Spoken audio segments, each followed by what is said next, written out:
ایک دفعہ کا ذکر ہے کہ ایک جنگل میں ایک ہرنی اور گھوڑے کی آپس میں بہت دوستی تھی، لیکن ایک دن دونوں میں ہوئی لڑائی اور ہرن نے اپنے سینگیں مار مار کر گھوڑے کو بہت کیا زخمی، جس سے گھوڑا بہت ہوا اداس اور اس نے سوچا کہ میں ہرنی سے ضرور بدلہ لوں گا۔ اسی لیے وہ چلا گیا ایک شکاری کے پاس۔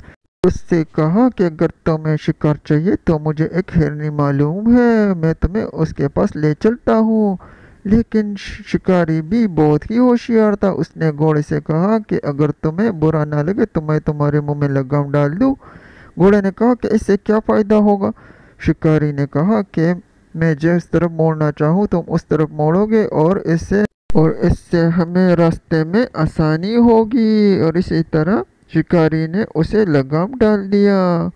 گھوڑا چلتے چلتے اسے لے گیا ایک ہرنی کے پاس۔ شکاری نے جب ہرنی کو دیکھا تو فوراً ہی اس کے منہ میں پانی بھر آیا اور اس نے ایک جال پھینکا جس میں ہرنی پھنس گئی اور ہرنی بیچاری چیختی چلاتی شکاری کے ہاتھوں میں آ گئی۔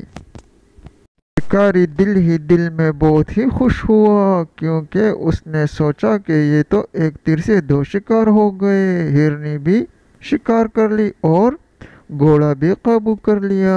پیارے بچوں، گھوڑے نے تو اپنے دوست ہرن سے بدلہ تو لے لیا، لیکن گھوڑے کو آج بھی وہی لگام لگا ہوا ہے جو شکاری نے اس میں ڈالا تھا۔